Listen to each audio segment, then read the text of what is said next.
خو ما ته په یو سړي افسوس راځي، سپینه ږیره چې په ټوله ږیره کې تور ویښته نشته، ژړ پټکې تړلې، د ټول عمر یو طرف ته یو وړوکی هلک ولاړي او بل طرف ته یو وړه جنۍ ولاړه، د همزول هم په دې سیاست کې نشته. د نبي نه علاوه او د اسلامي امیر المؤمنین نه علاوه ملا د عوامو نه مقتدیانو نه بیعت اخلي، د حرام او بدعت دی. پیران را لګي د مریدانو نه بیعتونه اخلي، ما د پلانکي سره بیعت کړی دی، دا حرام او بدعت دی، دا په اسلام کې نشته. بیعت به یا د نبي سره یا به د وخت خلیفة المسلمین او امیر المؤمنین سره. نور د مولیانو د پیرانو د ستانو د خانقاګانو والاو سره بیعتونه دا په اسلام کې نشته. ابو بکر سره بیعت وشو ولی ابو بکر خلیفة رسول الله، عمر سره بیعت وشو ولی عمر امیر المؤمنین، عثمان امیر المؤمنین، علی امیر المؤمنین، معاویه د مسلمانانو امیر او بادشاہ. د عبدالله ابن عمر سره چا بیعت نو کړي، خنیک صحابیو. ابو هريره صاحب سره چا بیعتونه نه کول، خنیک صحابیو. د بل صحابي سره نیکان خلق، نو بیعت شروع شي. د سړو بیعت چې ختم شي، د زنانو بیعت شروع شي. کله چې د زنانو بیعت شروع شي، د دې کې یوه زنانه را پاڅېدله، لاس یې ونیو رسول الله علیه السلام، لاس یې راوږد کړي، ځکه سړو به لاس ورکو رسول الله علیه السلام ته. د زنانو بیعت چې شروع شو، زنانه راله، لاس یې ونیو، یا رسول الله ما سره بیعت وکړه. رسول الله علیه السلام لاسونه ونیول ځان سره او وی ویل انی لا اصافح النساء، زه لاس زنانو له نه ورکوم.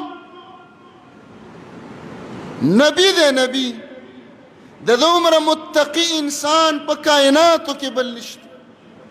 د الله حبیب دی، د الله خلیل دی.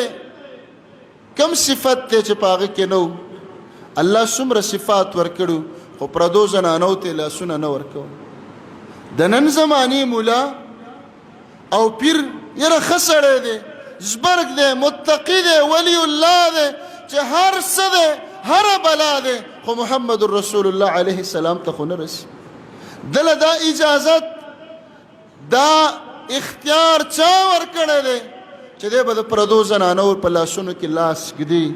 پردی زنانه به په ملا ډبوي، د پردو زنانو په مخونو به لاس راکاږي، د پردو زنانو په خېټو به لاس راکاږي. خو هغه خلک وایي چې ورانه ده د مولا نه ده. قصه موږ مولیانو خرابه کړې ده. مولا په سپینه ږیره الله رسوا کړي، تک سپینه ږیره. ما به درس کې ویلې، کله ناکله خلک یو عالم یو خبره کوي، خلک د بیا مطلبونه راوباسي، دا به د پلانکۍ پالټۍ سړی. زما د الله په ذات قسمي، که په دې پالټۍ کې مې یوه پالټۍ خوښوي او یا یې سړی یم او یا پې خوشحالېږم. د دنیا پالټۍ دي، د چا به خوښي، د چا به نه خوښي، زما بالکل نه دي خوښي. خو ما ته په یو سړي افسوس راځي، سپینه ږیره چې په ټوله ږیره کې تور ویښته نشته، ژړ پټکې تړلې، د ټول عمر یو طرف ته یو وړوکی هلک ولاړي او بل طرف ته یو وړه جنۍ ولاړه، د همزول هم په دې سیاست کې نشته. ګورئ خلک د لباس سره چلیږي. ستا د جامې پکې څوک دی و مولانا صاحب؟ زه چې دا څه ویم دا یې په دې وجه ویم چې مولانا صاحب زما او ستا نوم یو دی، زما په دې نوم باندې داغ لګي. زما او ستا جامه یوه ده، جامه م بدنامه شو. زما او ستا مدرسه یوه وه، زموږ مدرسه بدنامي. چې د پردی نامحرمه جنۍ سره ته کله غوږ نږدې کې کله پې لاس اچې او کله ته داسې مخکې روانې لکه ستا خپله نکاح خپلې ښځه چې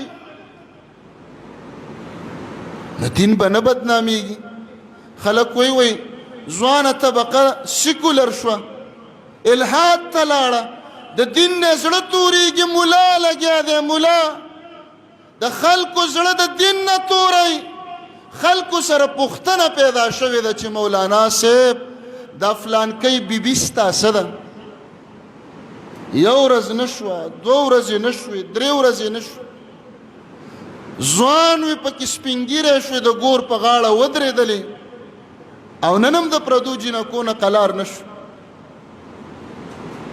که ته ډېر وایې چې زما په زړه کې زما زړه داسې نه دی ستا زړه عوامو ته نه دی معلوم زړه معامله خو دې د الله سره په اسلام کې نه زما دپاره نه د شیخ صاحب دپاره نه د ملا دپاره نه د مولانا دپاره نه د مفتی دپاره د هیڅ چا دپاره د پردیو زنانو سره مجلسونه لاسونه لګول په یو سټیج کې ناستل په یو کرسۍ کې ناستل د هغې په غاړه لاس اچول د هغې لاس د دې په غاړه راتلل دا حرام دي ناروا دي مدرسې ډېرې بدنامې شو ډېرې زیاتې د خلکو ته زړه تور شو شپه ورځ د عوام لګیا دي په دې فیسبوکونو کې ملا پسې کنځلې کوي ملا ځان په خپله کنځي خو د وچو د غمه لامدم وسوځېدل هغه ښه مولیان هم خلکو سپک کړل چې ملا دې ته وایي ملا به دې ته ویلی کېږي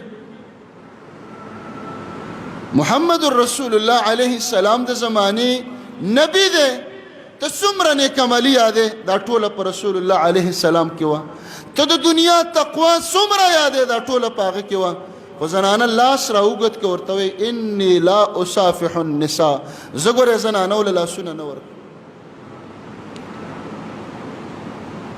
پیغمبر پلارو که نه پلارو پلار خو لاس یې ورنک بیعت کې هم لاس ورنک کلمه ویلو کې لاس ورنک نو په دغه بیعت کې زنانو سره بیعت شروع ش د هندي بیعتو خو ټیم پوره دی انشاءالله که ژوند دا به بل هفته کې بیان شي